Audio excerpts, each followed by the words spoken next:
जय शिव शंकर, हर हर महादेव, जय बाबा बूढ़ा अमरनाथ। इस समय हम बाबा बूढ़ा अमरनाथ जी के पावन स्थान में जो है वो उपस्थित हैं और मेरे साथ यहाँ के मुख्य पुजारी जो हैं अरुण शर्मा जी हमारे साथ मौजूद हैं और इनसे जानने की कोशिश करेंगे कि बाबा बर्फानी का, बाबा बूढ़ा अमरनाथ जी का यहाँ का क्या महत्व है और कहाँ कहाँ से यात्री यहाँ पर जो है वो आस्था लेकर आते हैं। पंडित जी, आपका बहुत बहुत स्वागत है। और सबसे पहले जो है श्रावण का जो पवित्र माह चल रहा है और बाबा बूढ़ा अमरनाथ जी की तरफ से आप क्या जो है भक्तों को क्या संदेश देना चाहते हैं, क्या कहेंगे? सबसे पहले जो आपका बहुत बहुत धन्यवाद महाराज जी। और श्री बाबा बूढ़ा अमरनाथ की जय। ये जो बाबा बूढ़ा अमरनाथ जी हैं, ये जो है सब भक्तों की मनोकामना जो है पूर्ण करते हैं, क्योंकि देखो भक्तों की बहुत बड़ी आस्था है कि बाबा बूढ़ा अमरनाथ जी में। इसकी जो कथा कही जाती है कि जो भगवान जहाँ पर बूढ़ा अमरनाथ जी विराजमान हैं वो आज के नहीं है, सत्ययुग के समय के हैं। सत्ययुग में जो अमर कथा माता पार्वती जी को सुनाई गई यहीं से शुरू की गई बाबा बूढ़ा अमरनाथ जी से, और जो समाप्त जाके कहाँ हुई, श्रीनगर बर्फानी अमरनाथ में। फिर कहा जाता है कि त्रेता युग में जो है रावण के दादाजी प्लस्त ऋषि या प्लस्त मुनि जो थे उनने यहाँ पर तप किया है। द्वापर में कहा जाता है पांडु जो यहाँ पर आए उनने पूजा अर्चना की। और कलयुग में आज से जो है 2500 साल पहले की बात है, क्योंकि 1947 से पहले पुंछ एक राज्य था, एक स्टेट थी और इसका नाम था प्लस्त राज्य, क्योंकि ये जो है रावण के दादाजी की बसाई हुई नगरी थी। जब 1947 में पार्टीशन हुई इसको प्लस से पुंछ बना दिया गया। तो कहते हैं जो आज से 2500 साल पहले जो महारानी यहाँ की चंद्रिका जी थी वो क्या करती थी, यहाँ से एक गाँव पड़ता है 10 किलोमीटर दूर लोरन, वो इस राज्य की राजधानी थी, उसे लवर कोट कहा जाता था। तो महारानी क्या करती थी, जो कि आप देख रहे हो सावन का महीना चल रहा है, वो हर सावन के महीने में, हर साल सावन के महीने में वहाँ से लोरन से लवर कोट से अपनी पालकी में बैठ के सैनिकों के साथ बर्फानी अमरनाथ के लिए यात्रा करती थी, क्योंकि ये स्थान जो है मिट्टी में लिपट था, किसी को पता नहीं था यहाँ पर बाबा बूढ़ा अमरनाथ जी हैं।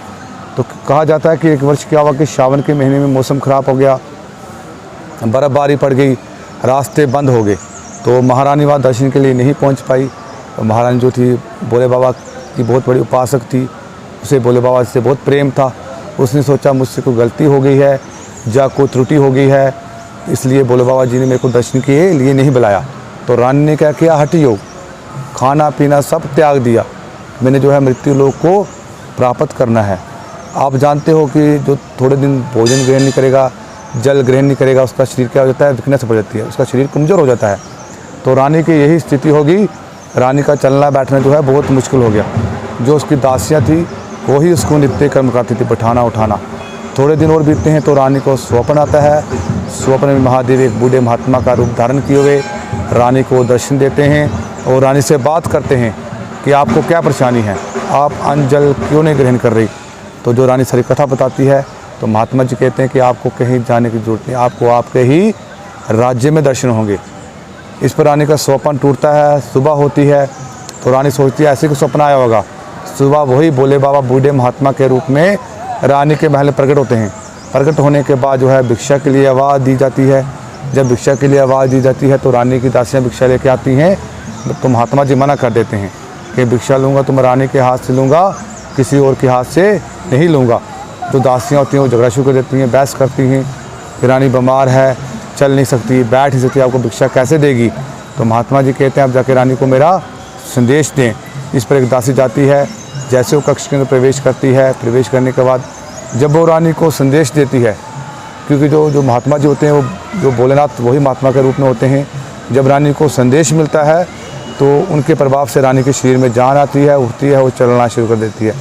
बाहर आके क्या देखती है, वही महात्मा जी जो स्वप्न में थे।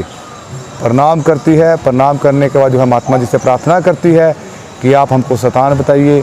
फिर वहाँ 10 किलोमीटर दूर रानी के सैनिक और पालकी तैयार की जाती है। पालकी में रानी को बैठाया जाता है, महात्मा जी को साथ लिया जाता है, यहाँ लाया जाता है। जब यहाँ लाया जाता है तो ये स्थान जो है मिट्टी में लिप्त होता है, पूरा इसके लेवल लिप्त होता है। महात्मा जी जाते हैं, अपना त्रिशूल मारते हैं। त्रिशूल मारने के बाद सैनिकों को कहते हैं जगह खोदिए। जब जगह खोदते हैं, अंदर आपने देखा एक पालकी है जी, पूरा एक ही पत्थर की है, वो निकलती है। वो स्वयंभू है, सतयुग के समय की पहले वो निकलती है। उसके अंदर आपने जो है भक्तों को दर्शन करवाए। बाबा बूढ़ा अमरनाथ जी जो बूढ़े के आकार में विराजमान हैं, वो निकलते हैं। वो निकलने में कर सफाई की जाती है। सफाई करने का जो महात्मा जी होते हैं वो रानी को अंदर ले जाते हैं और अपने हाथ से पूजा करवाते हैं। जब पूजा समाप्त होती है तो रानी को वर देते हैं। क्या वर देते हैं कि जो कोई बूढ़ा है, बीमार है, वृद्ध अवस्था में जो अभी अवस्था में बीमार है, जो जैसा भी अवस्था है, क्योंकि आप जानते हो कि जो बर्फानी अमरनाथ है वो बहुत कठिन, वहाँ पे संभव नहीं है, संभव जाना नहीं है, कठिन है, बर्फ़ है, जो कि आप देखोगे पहलगाम की तरफ से जाओगे तो आपको 42 किलोमीटर पैदल जो है यात्रा करनी पड़ेगी बर्फ़ों से, पहाड़ों से। इसलिए जो भगवान उनको वर देते हैं कि जो वहाँ नहीं पहुँच सकता किसी कारणवश, यहाँ बाबा बूढ़ा अमरनाथ जी के दर्शन करेगा उसकी यात्रा जो है पूर्ण है। और जो बर्फानी अमरनाथ जी के दर्शन करके यहाँ दर्शन नहीं करेगा उसकी जो है यात्रा पूर्ण नहीं मानी जाएगी। इस पर जो है भगवान बूढ़ा अमरनाथ जी, जो अंदर बाबा बूढ़ा अमरनाथ देख रहे हो, उसमें रानी को वर देके उसमें लिप्त हो जाते हैं। तब रानी को पता चलता है कि भोलेनाथ थे।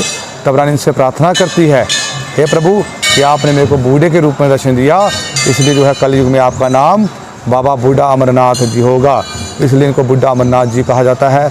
आप मंदिर के बैक साइड पीछे देखिए, एक जो है गंगा मैया, जो एक नदी बह रही है जिसको प्लस्त गंगा कहा जाता है, जो मंदिर के बैक साइड है वो बह रही है। मंदिर के फ्रंट पे सीधा आगे देखिए, गेट के जाके पास में वहाँ एक गौरी कुंड है। गौरी कुंड का जो महत्व कहा जाता है कि वो जो है बर्फानी अमरनाथ जी से जल आता है, यहाँ से आके बाहर निकलता है, क्योंकि उस जल की सबसे बड़ी खासियत क्या है, वो जैसे गंगा मैया का जल है वो कभी ख़राब नहीं होगा। उसको आप लेके जाइए, घर में 10 साल 20 साल रखिए, ऐसा ही रहेगा। इसलिए वहाँ जो जल जो भगत आता है वहीं स्नान करता है, कोई गंगा मैया में स्नान करता है तो जहाँ बाबा बूढ़ा अमरनाथ जी की पूजा अर्चना करता है। और श्री बाबा बूढ़ा अमरनाथ की जय। पंडित जी, एक चीज़ मैं आपसे और पूछूंगा कि जिस तरीके से देश विदेश में भगवान भोलेनाथ के जितने भी स्थान हैं, यानी तीर्थ स्थल हैं, आकार हैं, उनमें से क्या ये भी एक प्रमुख उसी तरीके का जो है वो यहाँ की महानता है?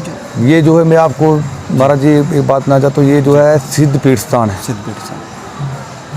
सिद्ध क्या होता है, देखो जहाँ भगवान भोलेनाथ ने खुद बैठ के अमर कथा की हो, सिद्ध हो गया। सतयुग के समय का स्थान है, वो तो हम स्थापित करते हैं, कोई त्रेता युग में है, कोई द्वापर में आ रहा है। ये स्थान सबसे पुराना है, प्राचीन है, क्योंकि लोगों को पता नहीं है इस चीज़ का। ये बहुत प्राचीन स्थान है, ये सिद्ध पीठ स्थान है। देखो जहाँ बाबा भोलेनाथ जी ने अमर कथा की हो, उसके बाद देखो जो है रावण के दादाजी ने यहाँ कठोर तप किया हो, पांडु ने यहाँ पूजा अर्चना की हो, महारानी की बात आ जाती है, उनको बाबा ने यहाँ पर साक्षात बुढ़े के रूप में दर्शन दिया। ये स्थान जो है बहुत प्राचीन स्थान है और सिद्ध पीठ स्थान है। और मैं आपको ये बात बताना चाहता हूँ कि जितने भी लोगों को पता नहीं है, लोगों को इस स्थान के बारे में जागरूकता नहीं है, इतनी जागरूकता नहीं है। आप मीडिया के माध्यम से मैं बताना चाहता हूँ, क्योंकि देखो अभी 2 साल से क्या है कि यात्रा बंद है कोरोना वायरस के चलते। कोरोना वायरस जो है, आप देखो पूरे विश्व में जो है बहुत बड़ी महामारी जो है छाई हुई है, ठीक है। इसके कारण बहुत से जो जीव इस दुनिया से चले गए इस महामारी के कारण से। कारण मैं सबसे पहले कहता हूँ कि देखो आपकी अगर जान है तो जहान है, ठीक है महाराज। किसी चीज़ का रिस्क नहीं लेना है। अगर आप इस साल यात्रा नहीं है तो घर में बैठिए, कोई परेशानी नहीं है। आप मीडिया के माध्यम से जो है मीडिया के माध्यम से आप देखो सबको दर्शन करवा दोगे, यही दर्शन करा लिया मन भगवान को, वहीं आप प्रणाम कीजिए, क्योंकि देखो जान है तो जहान है। सबसे पहले बात, अगर आपकी जान स्वस्थ रही, अच्छे रहे, तो अगले साल यात्रा कर पाओगे, ठीक है महाराज। यात्रा देखो 1 साल बंद है, 2 साल बंद है, 3 साल बंद है, फिर चलेगी यात्रा चलेगी, कोई परेशानी नहीं है। आप जो है अपने देखो, ये हमारा काम है, गवर्नमेंट का काम नहीं है। गवर्नमेंट अपने से बहुत कोशिश कर रही है, पर हमें भी अपना एक फर्ज वो अदा करना चाहिए। हर नागरिक का ये फर्ज है जो बचाव करना है। जो गवर्नमेंट आपको बता रही है उसका पालन कीजिए। जैसे घर में एक बड़ा आदमी होता है, वो घर में सबको बोलता है ऐसे रहना है, तो ऐसे रहते हैं। ये जो सरकार है, जो गवर्नमेंट है, ये पूरे हिंदुस्तान की जो है एक माँ है, बाप है, उनकी बात आपने माननी है। हम लोग मानते नहीं हैं, हम आज सोचते हैं कि हम ही कुछ, इससे हमको नुकसान होता है। देखो कोरोना का जो कोई इलाज नहीं है, कोरोना का कोई इलाज नहीं है, वो सीधा आपको मृत्यु लोक में ले जाएगी। इसलिए बचिए, कोशिश कीजिए ज़्यादा से ज़्यादा बचिए। अगर आप आते हो तो कम से कम आइए, दर्शन कीजिए। जो गवर्नमेंट ने जो आपको निर्देश दिए हुए हैं, सरकार ने जो निर्देश दिए, अपना मास्क साथ में रखिए, सैनिटाइजर साथ में रखिए, सोशल डिस्टेंस रखिए, कोई परेशानी नहीं है। आप दर्शन खुले हैं, और मैं फिर आपसे विनती करता हूँ कि आप घर में रहिए, मीडिया के थ्रू से आप जो है दर्शन कीजिए। भगवान आपका कल्याण करेंगे, भगवान यहीं पर हैं, भगवान सबको देख रहे हैं, सबका कल्याण करते हैं, भगवान सबका भला करते हैं और भोलेनाथ सबकी मनोकामना पूर्ण करते हैं। आप वहाँ से ही भगवान जहाँ बैठे हो वहाँ से प्रणाम करो, भगवान को प्रणाम आपका स्वीकार है। आप जो है मानसिक पूजा कीजिए, भगवान को पहुँच जाएगी। और ज़्यादा रिस्क मत लीजिए, मैं फिर कह रहा हूँ कि जान है तो जहान है। बिल्कुल। पंडित जी हमारे साथ बात करने के लिए बहुत बहुत धन्यवाद। तो ये हमारे साथ मंदिर के मुख्य पुजारी जो हमारे अरुण शर्मा जी थे, जिन्होंने विस्तार पूर्वक जो है काफ़ी लोगों को इस बाबा जी के जितने भी जो है बाबा बूढ़ा अमरनाथ जी के वो पूरे जितने भी उनके प्रसंग हैं उनके द्वारा संक्षेप में आपको कथा का एक किस्म की पूरी कथा सुनाई है, इन्होंने बताया।